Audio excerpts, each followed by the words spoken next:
Bonjour tout le monde. Je m'appelle Lina et j'ai 22 ans.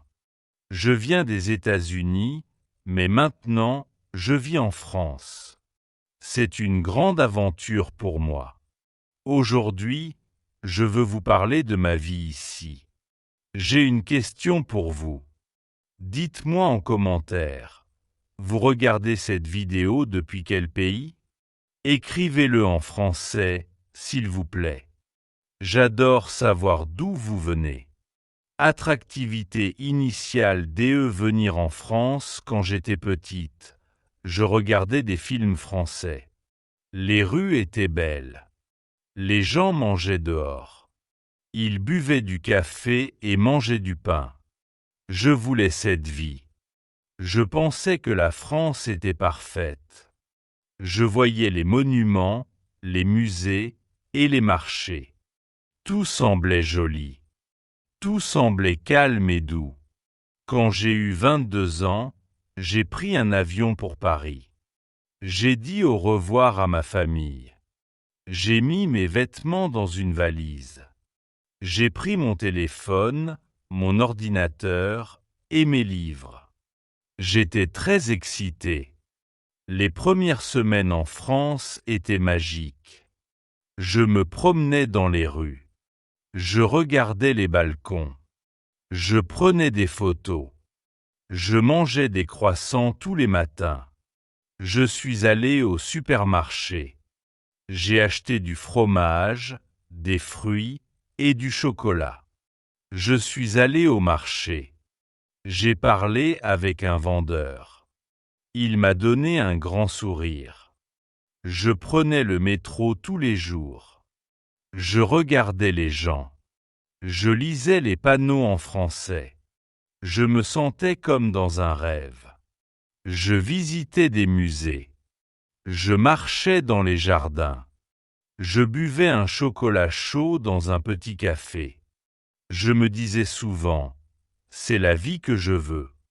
Mais petit à petit, les choses ont changé. J'étais encore heureuse, mais je voyais aussi les petits problèmes. Le métro était souvent en retard. Les gens ne disaient pas bonjour. Les magasins fermaient très tôt. Je n'étais plus en vacances. J'étais une habitante maintenant. Je devais payer le loyer. Je devais faire les papiers. Je devais chercher un travail. La France était toujours belle. Mais la magie était moins forte. Je commençais à voir la vraie vie ici. Et ce n'était pas toujours facile. Raison DE regret quand on voit la France à la télé, tout semble parfait. On voit Paris avec la tour Eiffel. On voit les cafés, les musées et les beaux habits. Mais la vie ici est différente. Moi aussi, j'avais de grandes attentes. Je pensais que tous les endroits étaient beaux. Je pensais que la vie serait facile. Je pensais que les gens seraient toujours polis et calmes. Mais la réalité est plus compliquée. Par exemple, il y a beaucoup de banlieues. Dans ces quartiers, il y a moins de magasins, moins de cafés et plus de grands immeubles. C'est la vraie vie de beaucoup de Français. Il y a aussi beaucoup de grèves. Parfois, les trains ne fonctionnent pas. Parfois, les écoles sont fermées. Une fois, j'ai attendu 3 heures pour un train. Je suis rentré chez moi très fatigué. Il y a aussi beaucoup de papiers à faire. Quand j'ai ouvert un compte en banque, j'ai dû signer beaucoup de documents. J'ai dû montrer mon passeport, une facture et même une lettre d'un ami. Au début, je ne comprenais pas tout. Je suis allé à un bureau. Je n'ai pas compris ce que la dame disait. Elle parlait vite. Elle n'était pas très gentille. Je suis sorti et j'ai pleuré. J'ai aussi appris que Paris n'est pas la France entière. Il y a de très beaux endroits en dehors de Paris. Mais il y a aussi des endroits simples, calmes ou un peu triste. Et parfois, la vie est chère. Mon appartement est petit, mais je paie beaucoup. Je ne dis pas que la France est mauvaise. Mais je veux dire que l'image que j'avais dans ma tête n'était pas toujours vraie. Et quand les gens découvrent la vraie France, ils peuvent être déçus. Le concept l'iceberg culturel, quand on arrive en France, on voit d'abord les choses jolies. On voit les vêtements à la mode. On voit les beaux bâtiments. On goûte la bonne nourriture. C'est la partie visible de la culture. Mais il y a aussi une partie qu'on ne voit pas. C'est la partie cachée. C'est comme un iceberg. On voit seulement le haut. Le reste est sous l'eau. Et cette partie est très grande. La première fois que j'ai parlé avec une voisine, elle m'a regardé sans sourire. Elle a dit juste « bonjour », puis elle est partie. J'ai pensé qu'elle ne m'aimait pas. Mais après, j'ai compris. En France, les gens sont plus réservés au début. Il y a aussi des règles qu'on ne connaît pas. Par exemple, il faut dire « bonjour » quand on entre dans un magasin. Il faut dire « au revoir » quand on sort. Une fois, j'ai oublié de dire « bonjour » à la boulangère. Elle m'a regardé avec un air fâché. Dans mon pays, on parle facilement aux gens. On fait des blagues, on dit « comment ça va » à tout le monde. En France, ce n'est pas pareil. Ici, on ne parle pas beaucoup aux inconnus. Ce n'est pas méchant, c'est juste la culture. Un autre jour, j'ai dit « tu t'as une dame ». Elle m'a corrigé tout de suite. Elle voulait que J'ai eu honte. J'ai appris que le respect est très important ici, surtout avec les adultes. Je me suis senti perdu, comme une enfant. Je devais apprendre les règles cachées. Je devais observer. C'était difficile. Mais petit à petit, j'ai compris. Et maintenant, je fais attention. Comprendre la partie invisible de la culture est très important. Sinon, on pense que les gens sont froids ou impolis. Mais souvent, ce n'est pas le cas. C'est juste une autre manière de vivre. Exemple règles culturelles profondes quand on vit en France, on apprend des petites choses très importantes. Ces choses ne sont pas écrites. Mais tout le monde les connaît ici. Elles font partie de la vie. La première chose, c'est le mot « bonjour ».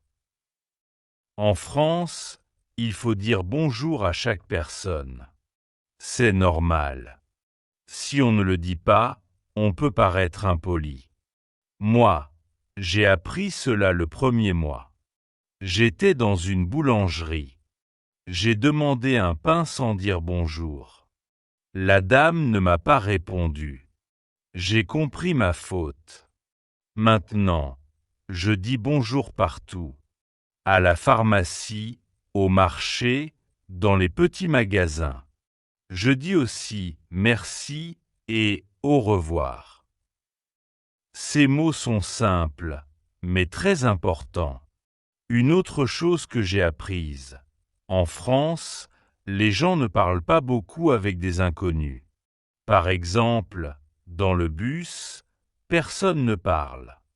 Tout le monde regarde par la fenêtre ou lit un livre. Au début, cela me semblait bizarre. Chez moi, les gens parlent même à la caisse du supermarché. Un jour, j'ai essayé de parler avec une femme dans le train. Elle m'a répondu, mais elle était un peu froide. Ce n'était pas méchant. C'était juste la manière française d'être. Elle voulait rester tranquille. Il y a aussi des règles pour manger. On ne mange pas debout. On ne marche pas avec de la nourriture.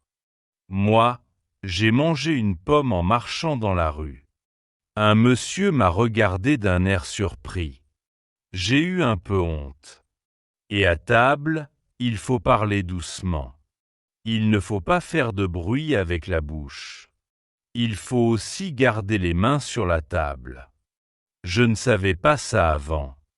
Une amie française m'a expliqué tout cela pendant un dîner. Ces règles ne sont pas écrites dans un livre. Mais tout le monde ici les connaît.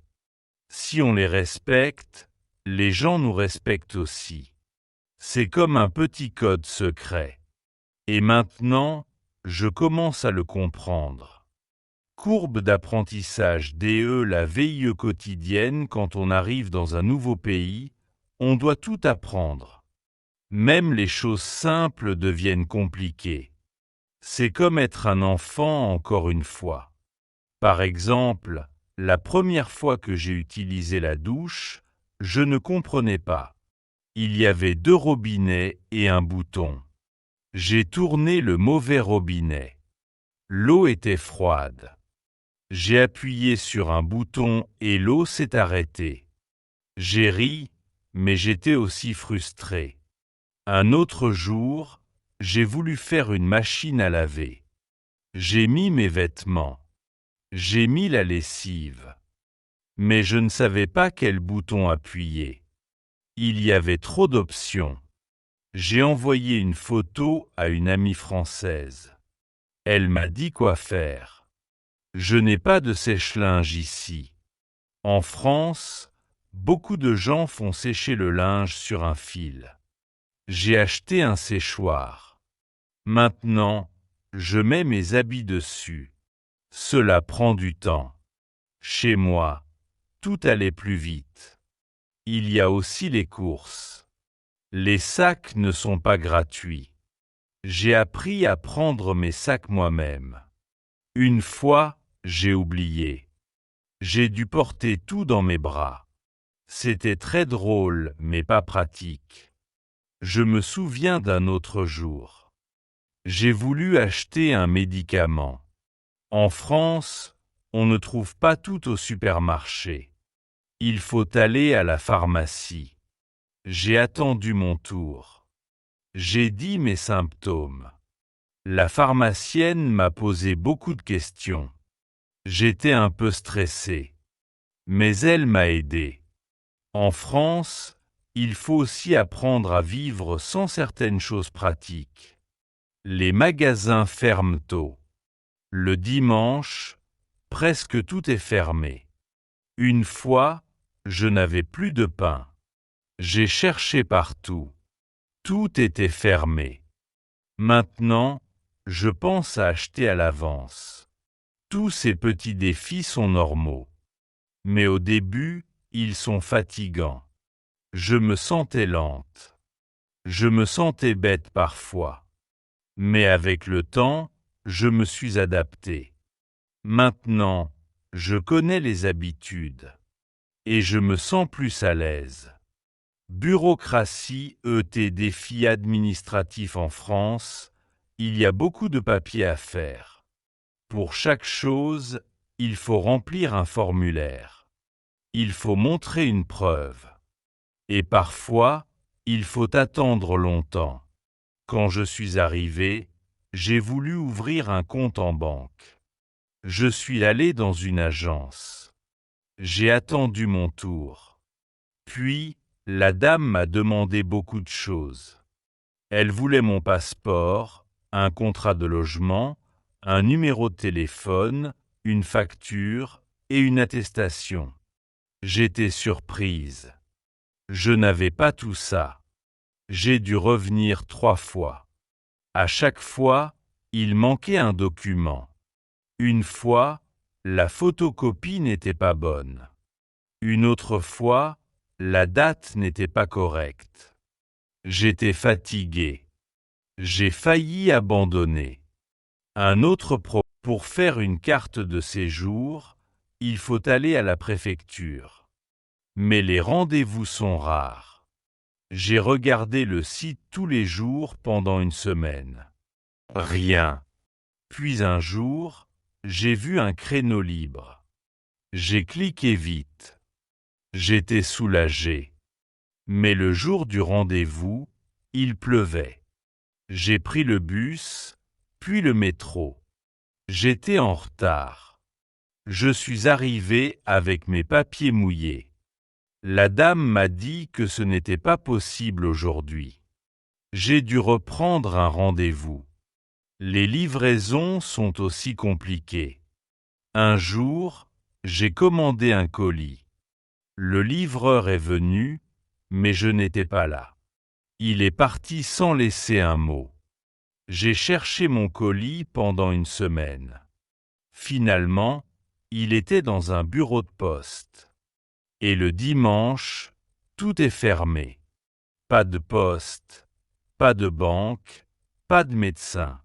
Une fois, j'ai eu mal au ventre. Mais il n'y avait pas de pharmacie ouverte. J'ai attendu le lundi pour acheter un médicament. La France est un beau pays, mais la vie ici demande de la patience.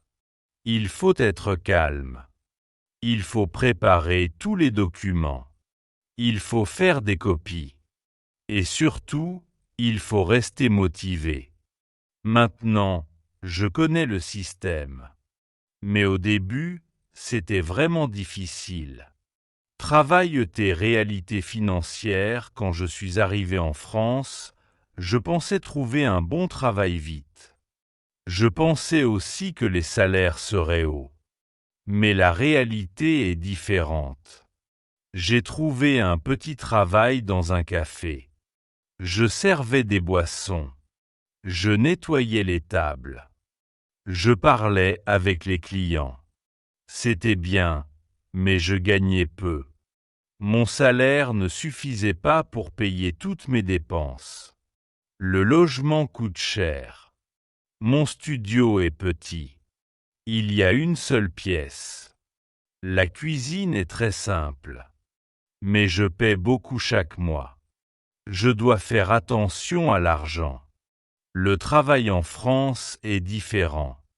Ici, les gens finissent tôt. Ils prennent une vraie pause pour déjeuner. Ils ne travaillent pas trop le soir. C'est bien pour la vie personnelle. Mais pour avancer dans une carrière, cela va plus lentement pour moi. Je veux progresser. Mais les étapes sont longues. Il faut attendre, montrer qu'on est sérieux et bien connaître les règles du travail. Les patrons aiment les diplômes français. Moi, j'ai un diplôme d'un autre pays. Ce n'est pas toujours facile. Il y a aussi le mois d'août. En août, tout s'arrête. Beaucoup de gens partent en vacances. Les bureaux ferment. Les recruteurs ne répondent pas. Une fois, j'ai envoyé mon CV à 10 entreprises. Personne ne m'a répondu. C'était le mois d'août. J'ai aussi remarqué que le travail est très hiérarchique. Il faut respecter son chef. Il faut parler avec politesse. Il ne faut pas contredire trop vite. J'ai appris ça après une réunion. J'avais donné une idée. Mais mon chef n'a pas aimé mon ton. J'ai compris que je devais être plus douce. Je travaille dur. Je fais des efforts. Mais l'argent part vite. Je dois payer le loyer, la nourriture, les transports et les papiers. Je fais aussi attention aux soldes pour acheter des vêtements. Je cuisine chez moi. Je sors peu. La vie ici est belle, mais elle n'est pas simple. Le travail donne une routine. Mais il faut beaucoup d'énergie. Surtout quand on est loin de sa famille et de ses amis. Barrière DE la langue. Quand je suis arrivé en France, je savais un peu de français. Je connaissais des mots. Je savais dire des phrases simples. Mais ce n'était pas assez. Parler avec les gens était difficile. Ils parlaient vite. Ils utilisaient des mots que je ne connaissais pas. Parfois, je comprenais une phrase. Puis je perdais le reste. C'était frustrant. Un jour, je suis allé chez le médecin. Il a parlé avec des mots compliqués. Il m'a demandé si j'avais des allergies. Je ne connaissais pas le mot. Je ne savais pas quoi dire. Il m'a regardé. J'ai eu envie de pleurer. Je suis aussi allé à un entretien de travail. J'avais préparé mes réponses. Mais la dame m'a posé des questions différentes. Je n'ai pas compris. J'ai répondu un peu, mais pas bien. Je n'ai pas eu le poste. Dans les magasins, c'est plus simple. On dit bonjour, merci, je voudrais. Mais parfois, les vendeurs parlent trop vite. Ou ils font des blagues. Je souris, même si je ne comprends pas tout. Mais j'ai décidé de ne pas abandonner. J'ai pris des cours du soir. J'ai regardé des vidéos. J'ai lu des livres simples. Et surtout, j'ai parlé avec des gens. Parfois, les gens changent en anglais. Ils veulent m'aider. C'est gentil. Mais moi, je veux progresser. Alors je dis, est-ce qu'on peut continuer en français, s'il vous plaît? Et souvent, ils acceptent. Je fais des fautes. Je cherche mes mots. Mais je m'améliore chaque jour. Je comprends mieux maintenant. Je peux parler plus facilement. Ce n'est pas parfait, mais c'est mieux. Les Français aiment quand on fait l'effort. Ils voient que je travaille. Ils me corrigent avec douceur. Une fois, une voisine m'a dit « Tu parles mieux qu'avant ». J'étais fier. La langue est la clé. Elle ouvre les portes. Elle aide pour le travail, pour les amis, pour tout. Mais avec de la patience, on y arrive. Intégration sociale, amitié, faire des amis en France n'est pas facile. Ce n'est pas comme chez moi. Ici, les gens sont polis, mais parfois, ils gardent leur distance. Au début, j'étais souvent seul. J'allais au parc, au café, à l'école. Je voyais des gens parler ensemble. Ils riaient. Moi, je restais silencieuse. Je disais bonjour, mais la conversation s'arrêtait vite. Un jour, j'ai rencontré Julie à un atelier de langue. Elle était sympa. On a parlé un peu après le cours. Elle m'a dit « On peut prendre un café ». J'ai dit oui tout de suite. J'étais contente. On s'est vu plusieurs fois. Mais ce n'était pas facile de devenir vraiment amis. En France, les relations prennent du temps. Les gens veulent apprendre à te connaître doucement. Ce n'est pas comme dans mon pays, où on devient ami en une journée. J'ai aussi essayé de parler avec mes voisins. Un jour, j'ai préparé un gâteau. Je l'ai offert à la dame du 4e étage. Elle a souri. Elle m'a remercié. Mais après ça, elle ne m'a pas invité. Je me suis senti un peu triste. J'ai compris qu'ici, les gens sont plus privés. Ils ont leur cercle. Il faut du temps pour entrer dans ce cercle. Ce n'est pas méchant. C'est juste une autre culture. Mais avec le temps, j'ai trouvé des personnes gentilles. J'ai rencontré d'autres étrangers aussi. On vit les mêmes choses. On partage nos histoires. Cela m'aide à me sentir moins seul. Maintenant, j'ai un petit groupe d'amis. On se voit le week-end. On mange ensemble. On parle français. On se comprend. C'est très important pour moi. Faire des amis demande du courage. Il faut essayer plusieurs fois. Il faut accepter les refus. Mais il ne faut pas abandonner. Un jour, quelqu'un dit oui. Et ça change tout. Changement mental, vivre en France change ma façon de penser. Ce n'est pas facile, mais c'est important. Au début, je voulais tout contrôler. Je voulais que tout soit parfait. Je voulais être comme chez moi. Mais ce n'est pas possible. La vie ici est différente. J'ai appris à accepter que je ne comprendrai pas tout. Parfois, je ne comprends pas les gens. Parfois, je me sens seul. C'est normal. J'ai aussi compris que je ne serai jamais complètement comme une Française. Je viens d'un autre pays. J'ai une autre histoire. C'est bien. Cette pensée m'aide. Je n'essaie plus de changer qui je suis. Je garde mes traditions. Je parle ma langue. Mais je respecte la France et ses règles. J'ai une amie française qui m'a dit « Tu fais partie de la France maintenant, même si tu es différente. » Cela m'a fait du bien. J'essaie de garder un esprit ouvert. Je découvre chaque jour.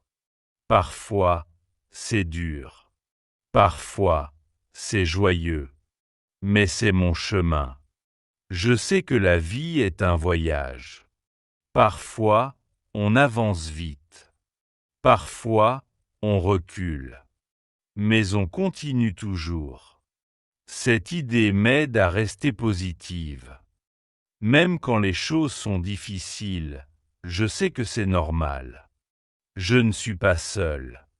Conclusion, merci beaucoup d'avoir regardé ma vidéo. J'espère que mon histoire vous aide à comprendre la vie en France. Vivre ici est une aventure. Il y a des moments faciles et des moments difficiles. Mais chaque jour, j'apprends quelque chose de nouveau. Si vous pensez à venir en France, soyez patient. Apprenez la langue. Soyez ouverts aux différences. Et surtout, ne perdez pas courage. Merci encore. N'oubliez pas de laisser un commentaire en français. Dites-moi de quel pays vous regardez cette vidéo. À bientôt et bonne chance dans votre voyage. Avant de partir, je vous conseille de regarder la vidéo à l'écran. C'est l'histoire d'une femme qui travaille en France.